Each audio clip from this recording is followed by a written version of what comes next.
Hello, Ron Bashar here. So I have a game suggestion for you, and that is Diablo 3. And I know some of you are, chuckling right now, right? It's a very old game.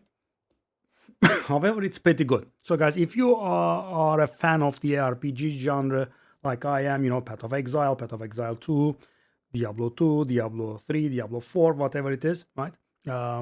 Torchlight Infinite, Last Epoch, that sort of stuff. So as you know, these games are based on seasonal playing most of the time. You know, once every 3-4 months they will have some content out. Then they will be very popular for the first few weeks, and then the popularity will decline over time. And we are at this point in such times, right? I mean, Path of Exile season is very old now, like 4 months or something. Diablo 4 season is somewhat old too, I think 20 days or so. Uh,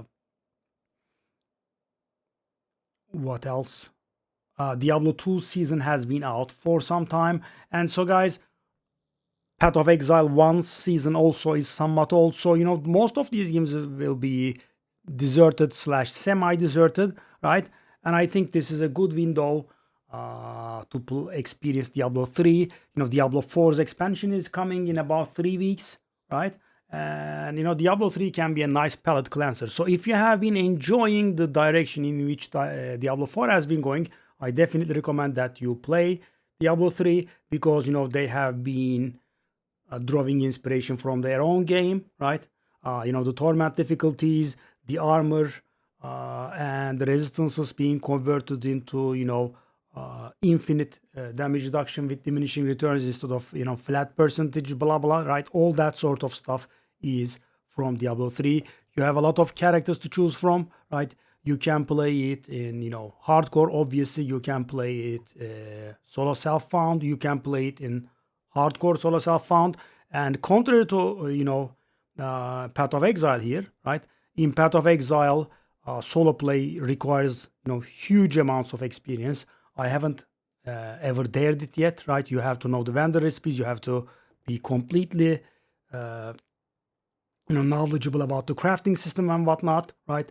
Because otherwise your experience will degrade very hard, right? In Diablo 3 there is no such thing. And what's more is, guys, so I don't think this exists in any other game, right? I am a lifelong Diablo 3 enjoyer, as you can imagine. So we have a leaderboard in Diablo 3, and unlike the garbage in Diablo 4, this is fully up to date, keeps track of everything. There are no ridiculous private profiles allowed, right? And they cannot hide their build from you because this leaderboard snapshots their character as they do the run. So you can just take a look at what the top players are doing at any given moment, right? And you can even take a look at past seasons. So for example, guys, the season is new, but you are not sure what to aim at. So for example, right now we are in season 38 and the seasonal mechanic is repeated from season 32. So you can go to season 32 and take a look at the builds there, and you can just imitate that even in the first hours of the season. Obviously, you will not be able to imitate the build in the first hours of the season, but you can at least aim, you can set your aim even at the beginning of the season. Let me just show you. As you can see, this is the top guy, right? And you can take a look at each class, and you go to the hero details, and this is what they had on them. Wow, what gear when they did the run, right? So they cannot hide anything from you. And unlike the garbage in Diablo 4, this is sufficient. This is not actually sufficient. This is actually complete, right? In Diablo 4, the leaderboard, first of all, works for the stupidity that is the tower only, which is ridiculous because it doesn't give you anything. This one is the Greater Rift, which is the equivalent of Pit in Diablo 3, right? And so in Diablo 4, you cannot see what glyphs they have equipped, how their paragons are distributed, and how their skills are distributed, right? In Diablo 3, what you see in here is full, the full build, right? It's complete. You can just imitate this, and if you have a similar gear, and if you are able to play on a similar level, you should be able to replicate, at least something similar, which is, I would say, great, right? So for example, the last season that we had this team over was 32. Take a look at this. And yeah, and it will be a very similar build. Okay. Oh, okay. I guess they deleted it. Never tried this. Yeah, okay. I guess that person deleted that character. Could be possible, of course. Take a look at this. It just shows you everything. You can see the legendary gems. That's another subject. Let's not get into that. So in Diablo 3, we have 6 skills. You can modify the skills with some runes. The runes are also being displayed here. You can have 4 passive skills. You can cube the abilities of 3 items on top of what you're wearing. And yeah, you can just see about everything in here, which is great. So these are the pros. What are the cons? One of the cons is, this game is really old, and sadly Blizzard has kind of abandoned it. So we are not getting anything new. What are we getting? We are getting a new season once every 3 months, but the new season is actually not new. It will be the repeat of a previous season. But if you have never played the game, and I am doing this video for for you guys, right? That has, because there are a lot of players that have played Diablo 2 and that have played Diablo 4 but never played Diablo 3, right? Diablo 3 is a little bit more colorful and doesn't have that dark atmosphere, so not many people like it. But I can tell you it's a pretty good game right now. And as I said, it's a palate cleanser. Don't make it the main game, but if you haven't ever played it, the campaign is enjoyable the first 1 or 2 times, right? Then it will also offer you some playtime in the form of seasonal journey, and that is also from Diablo 3 as well, the season journey. Yeah, so let me also show you the game. You have the pet that collects stuff for you. We have a follower that is also a pretty complicated system, makes a very large difference. Very useful, very helpful. We have 3 followers. We have the Enchantress, we have the Scoundrel, and we have the Templar. And yeah, the game is very fast-paced. And thing is, guys, so this is what I dislike about Path of Exile. I mean, I do like Path of Exile, but this is what I dislike about Path of Exile. Season starts, and you have no idea which builds are good, right? I mean, you will be able to check the theory crafting from some people, but some things are best discovered, when you try something firsthand.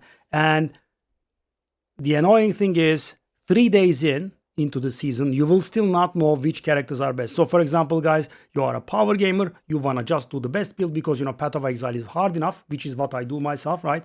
Don't take it the wrong way, right? So Path of Exile 2 is an extremely hard game, right? There is no reason to add further challenge. So I want to go try for the stronger characters, right? And that is why I generally start the seasons late, because I just don't know, right? So in Diablo 3, it's very clear. You just log in, take a look at the leaderboard, and it's going to tell you. So for example, guys, let's just take a look here. So this is the highest level of Greater Rifts, right?